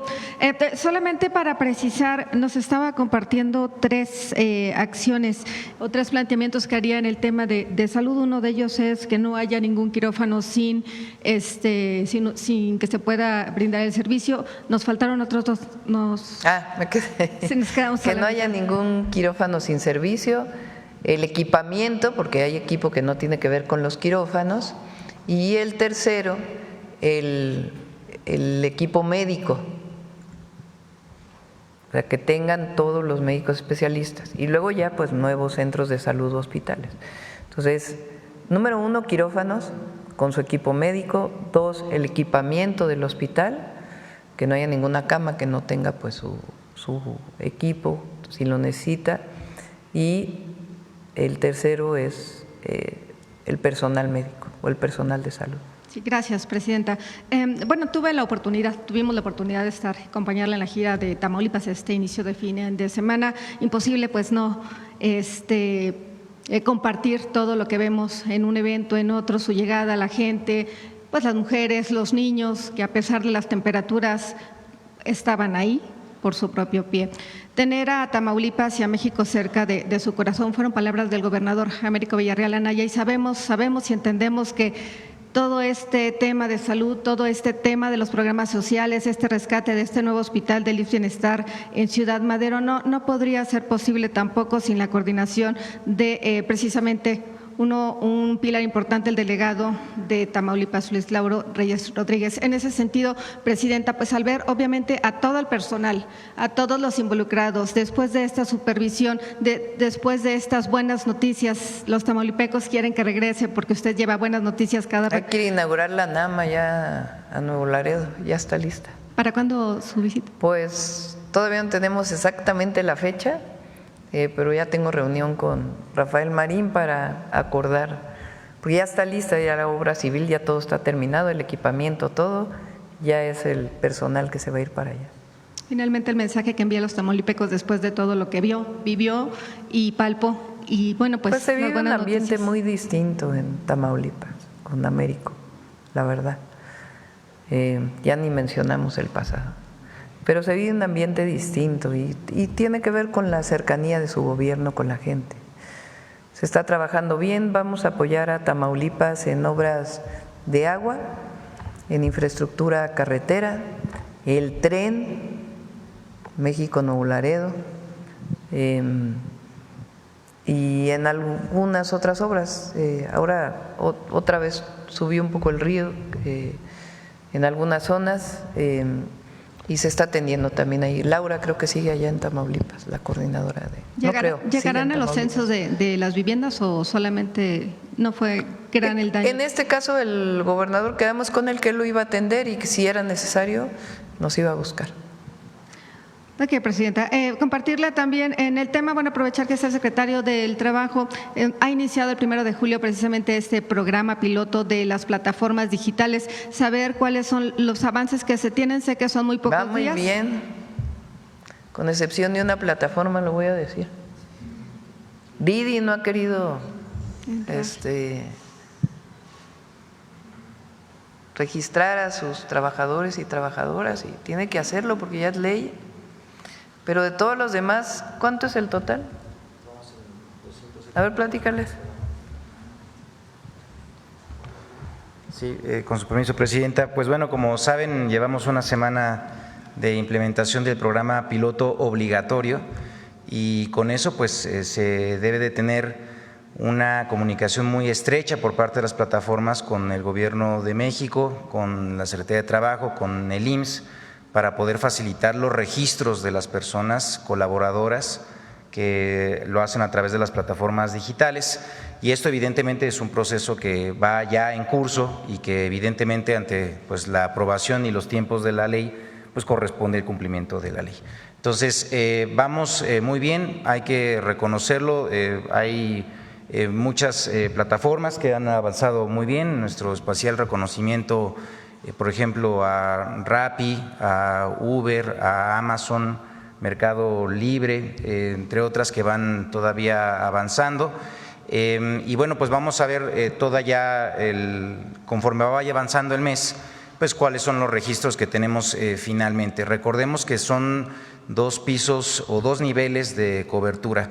Por una parte, independientemente del ingreso que genere un trabajador en plataformas digitales, está cubierto por el caso de accidentes de trabajo, que como saben pues es una actividad que al recurrir al traslado, al transporte a través de bicicletas, de motos, de vehículos, pues se puede tener evidentemente un riesgo importante en el trabajo y ahora se va a dar esa cobertura en caso de que exista un accidente a través del Seguro Social.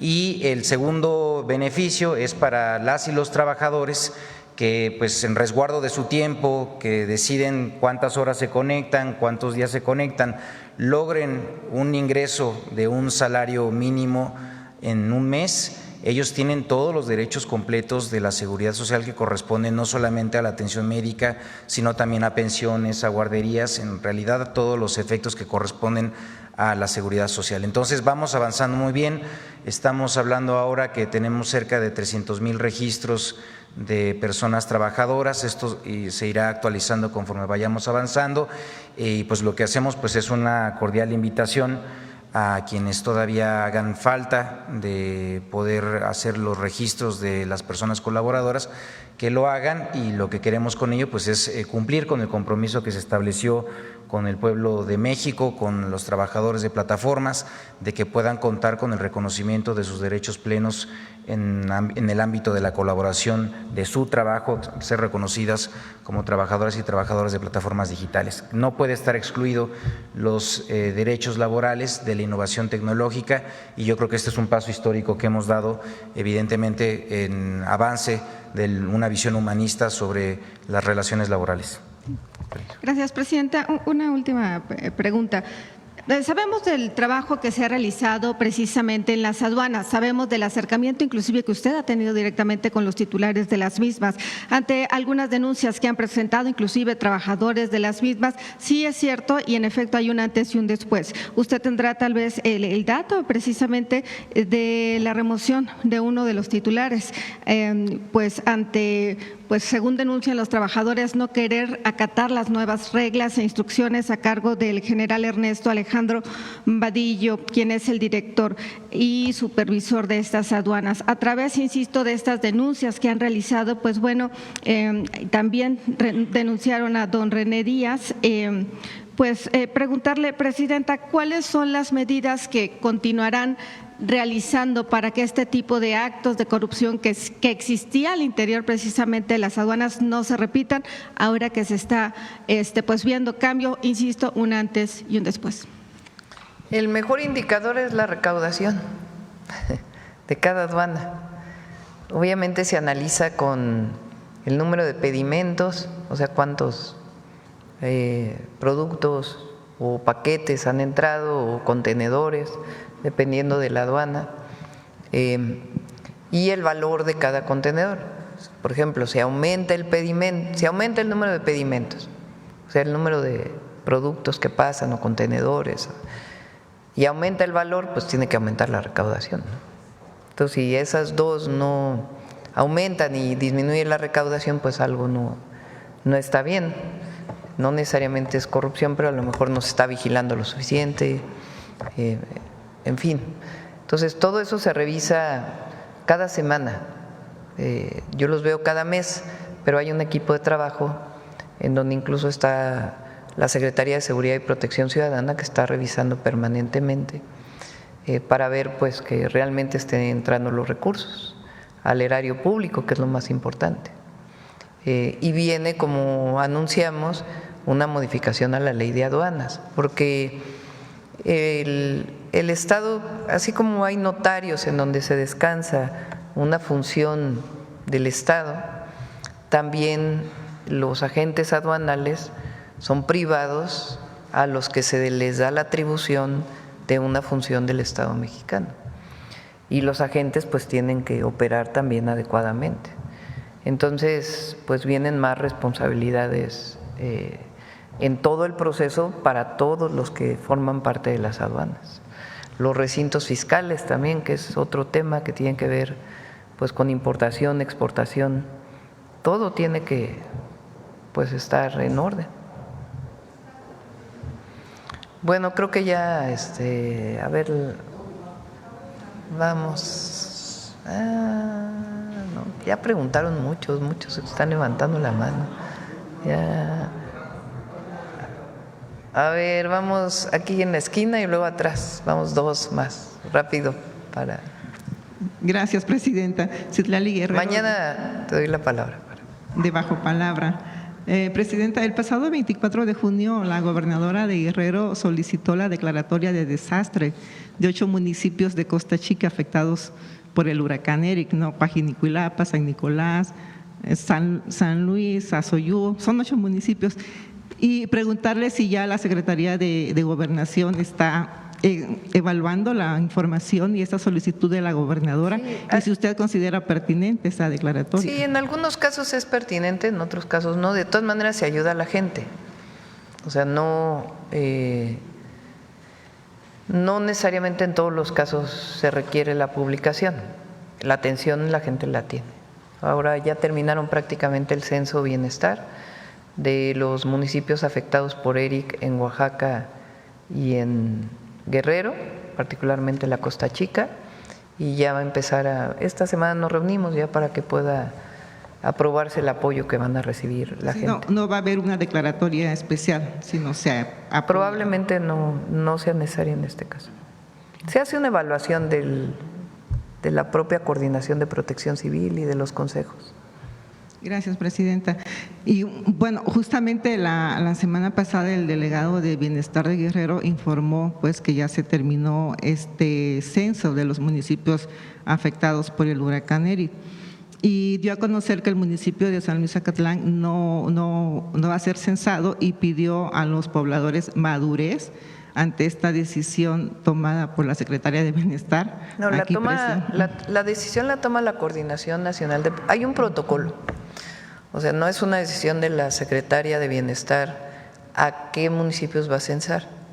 Se hace una valoración entre la Comisión Nacional del Agua, y la Coordinación Nacional de Protección Civil. Es un protocolo establecido legalmente. Entonces ellos determinan cuáles fueron los municipios afectados y afectados según qué, ¿no? Porque hay afectación, por ejemplo, a obras civiles, una carretera que se cerró y que tiene que atenderse. En otros casos hay otros municipios que tienen problemas con las viviendas de la gente. En otros tienen que ver con afectaciones a las parcelas de producción. En este caso, por ejemplo, hay mucha afectación a las parcelas de producción de papaya en Oaxaca principalmente. Entonces, la Coordinación Nacional de Protección Civil determina los municipios. Y ya que se determinan los municipios y su afectación, entra Bienestar. Bienestar no puede ir a censar un municipio si la Coordinación Nacional de Protección Civil no aprueba que fue afectado por el Pues es lo que dijo el delegado de Bienestar. Bueno, a lo mejor no lo parafraseó bien, pero ese es el protocolo. ¿Y cuáles son los municipios de Costa Chica afectados por el huracán Eli que sí fueron censados? Y también preguntarle, Presidenta, si debido a todas las inconformidades del censo y del pago de los municipios afectados por el huracán John, ¿no están considerando cambiar la forma de pago? Que no fueran. Se hicieron censos y censos y censos y censos. Lo que pasa es que hay grupos que se organizan. Porque recuerden que nosotros no entregamos dinero a grupos, ni organizaciones sociales, ni organizaciones civiles, ni a ejidos, ni a comunidades. Se entrega directo al afectado, porque antes había mucha corrupción derivada de eso y el líder de esas organizaciones pues se quedaba con la mitad del dinero. Eso ya no. Ya incluso son censos domiciliarios. Entonces, cuando, ya sé que tú dices que todavía hay afectados del John, pero ya se hicieron censos y censos y censos, y si hay alguien todavía, pues que hable a la línea del bienestar, pero ya no atendemos organizaciones. Digo, se les atiende en reuniones, pero no se les da el dinero a las organizaciones, que es lo que quiere mucha gente todavía en esa zona. Entonces, eso sí no lo vamos a hacer. Más bien, Presidenta, mi pregunta iba en el sentido de que si no están considerando en cambiar la forma de pago, que no sea en efectivo, sino que sea como en tarjeta, igual para que sea más seguro, ¿no? Y más directo, porque esto es lo que generó como muchas inconformidades, que los servidores de la nación pues llevaban los sobres en efectivo y como en este caso en Copala, que 73… Si eso fuera cierto, yo no podría ni pasar por esas zonas. Y la verdad paso tranquilamente y quien nos dice, oye, no me atendieron, pues se revisa. A ver, Ariadna. Gracias. Primero, los municipios que se censaron del estado de Guerrero de Costa Chica, San Nicolás, que fue el más afectado porque está sobre la costa, Coajinicuilapa, Ometepec, Iguala, Azoyú y Juchitán. Igualapa. Igualapa, sí, Igualapa. La declaratoria de desastre abarca donde hubo afectaciones por el fenómeno, que no necesariamente son las mismas afectaciones en todos los municipios.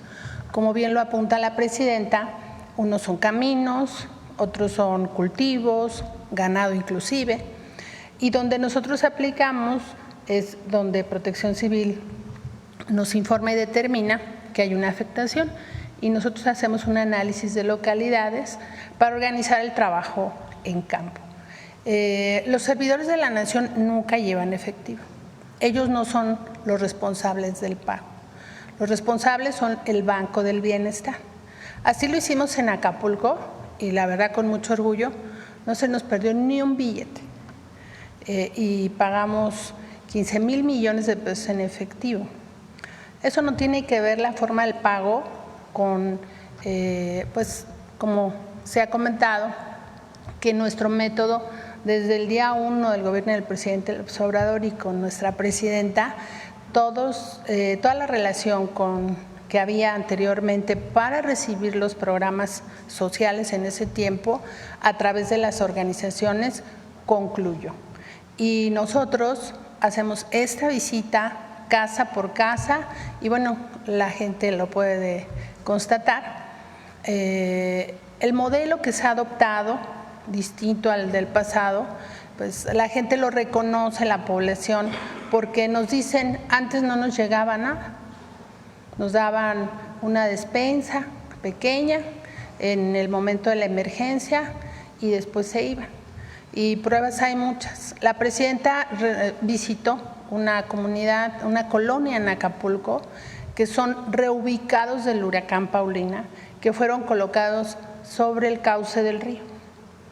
Y en Otis se inundaron, se destruyeron sus viviendas, y en Yon nuevamente el agua arrasó las viviendas y ya se está realizando todas las tareas por parte de SEDATU para reubicarlos. Pero esto es muy importante y creo que la gente lo ha reconocido, pero a través de intermediarios no, a través de organizaciones, ni partidos, ni nada. Inclusive nos coordinamos con las autoridades estatales y locales, pero nosotros hacemos el censo con compañeros inclusive que no son de la región.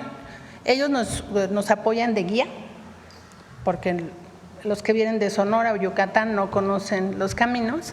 Ahora mismo tenemos todavía 400 compañeros de todo el país, justo para que también de manera interna nos organicemos bien y todo se haga con honestidad y mucha pulcritud. Por eso alcanza el dinero del pueblo. ¿Y cuándo empiezan los pagos, secretaria? Cuando la presidenta ya nos instruya los montos, pero lo más pronto posible, esa es la idea.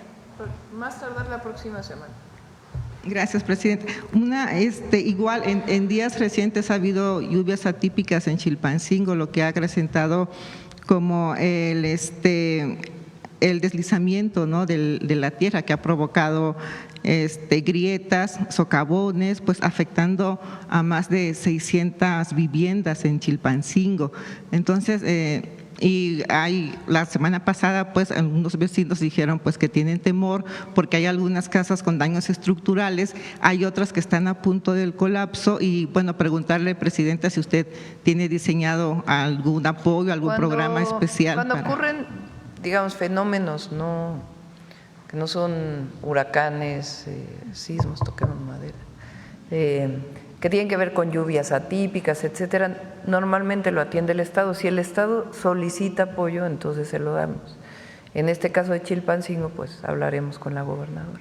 ¿No le ha solicitado el apoyo ni el presidente de Chilpancingo tampoco? No, tampoco. Y ya por último, presidenta, unos días antes del huracán Eric, los presidentes municipales de Coajinicuilapa, San Nicolás, se reunieron con autoridades de Oaxaca justamente para hacer la primera asamblea masiva para la elaboración del Plan de Desarrollo y Justicia del Pueblo Afromexicano, y acordaron que en agosto iban a tener esta primera asamblea masiva en lo de Soto, Oaxaca, y están pidiendo como el acompañamiento, pues en este caso. Lo tienen del INPI. El INPI, aunque sea para pueblos indígenas, también ve afromexicanos.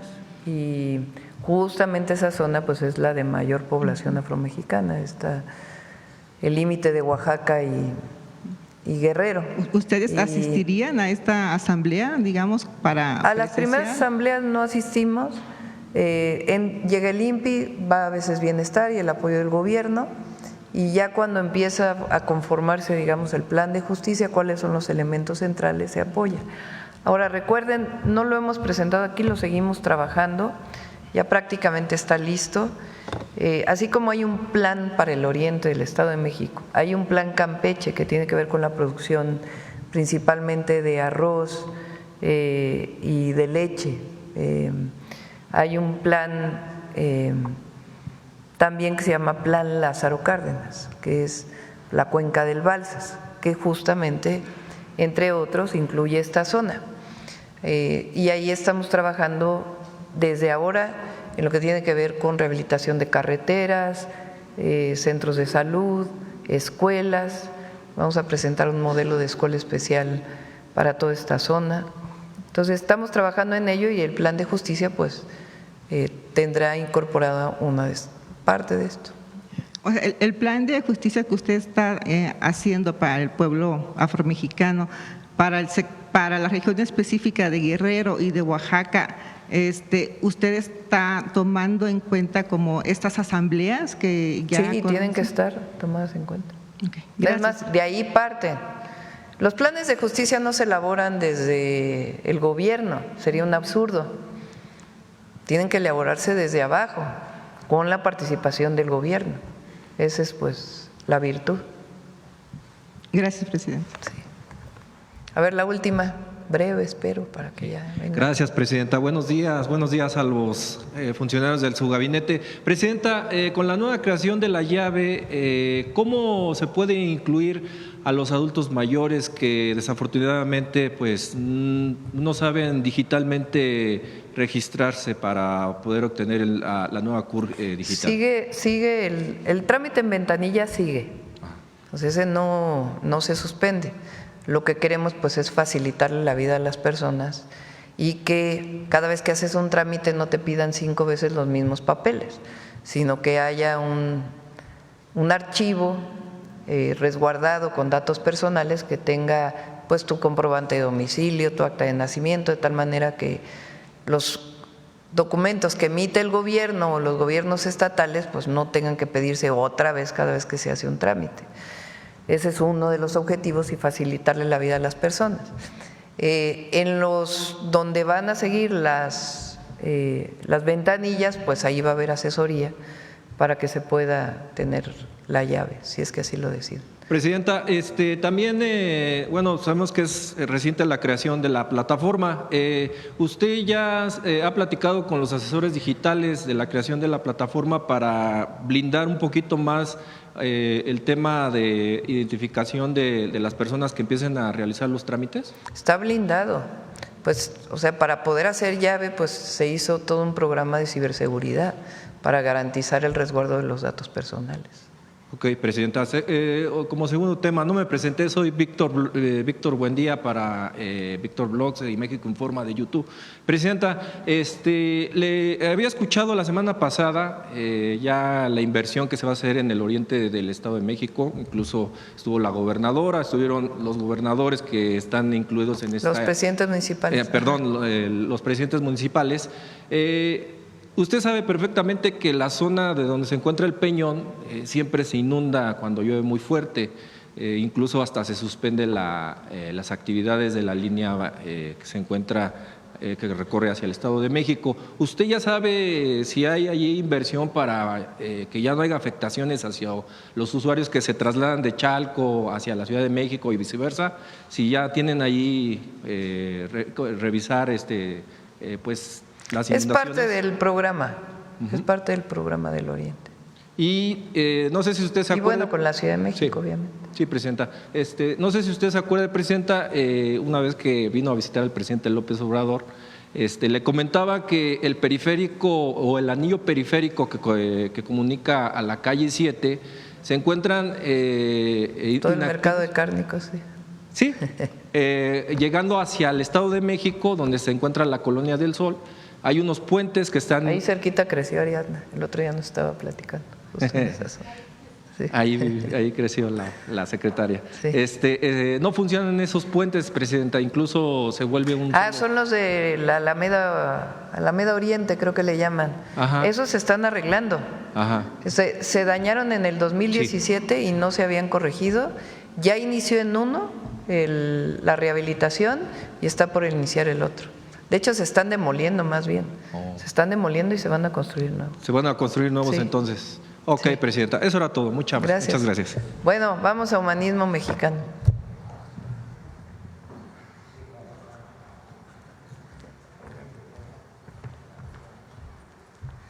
Con su permiso, Presidenta, buenos días a todos y todas. Como ustedes saben, este mes celebramos 7 siglos del legado de grandeza de México Tenochtitlan. Pero ¿sabían ustedes que la complejidad y el refinamiento cultural de los mexicas tiene un origen mucho más antiguo? Los mexicas fueron tan solo una de muchas civilizaciones mesoamericanas que se caracterizaron por compartir rasgos culturales, sociales y agrícolas, mismos que comenzaron a desarrollarse hace más de 4,000 años. Los olmecas en el Golfo de México y la gente de Tlatilco aquí en el Valle fueron los primeros en manifestar estos rasgos sobre los que se basaron civilizaciones posteriores, como la maya, la zapoteca, la teotihuacana, la tolteca y por supuesto la mexica. Por eso el día de hoy les invitamos a conocer estas características únicas de los pueblos mesoamericanos, que son legado de grandeza y por supuesto una de las raíces profundas del humanismo mexicano. Por maíz como especie principal, acompañada por frijol, calabaza, chile y tomate. La milpa es una combinación de cultivos virtuosa que protege la fertilidad del suelo y contribuye a conservar la diversidad biológica y el ecosistema. En las zonas lacustres, como el Valle de México, se desarrolló la chinampa, una técnica agrícola altamente productiva que utiliza de manera óptima el agua lacustre y permite grandes rendimientos de verduras, hortalizas y flores.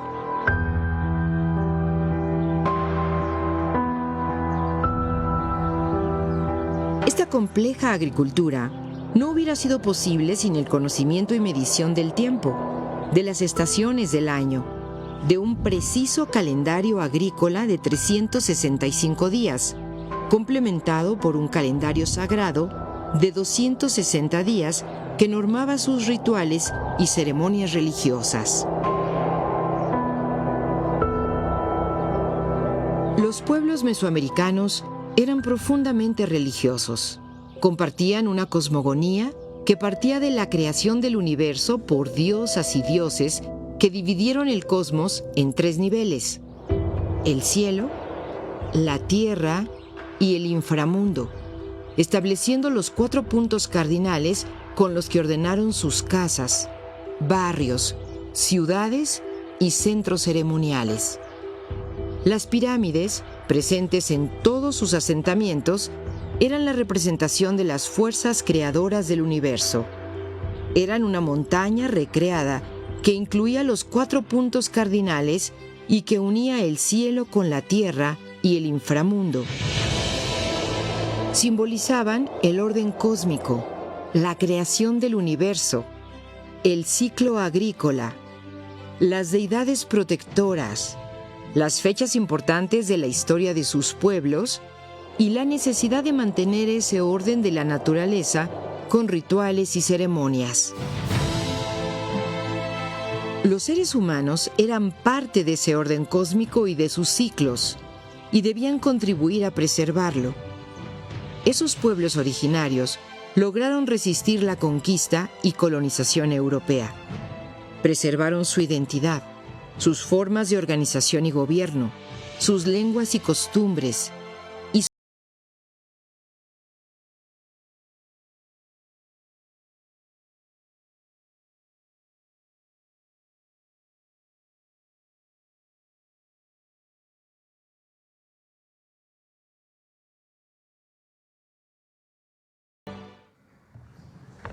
Muchas gracias. Vámonos.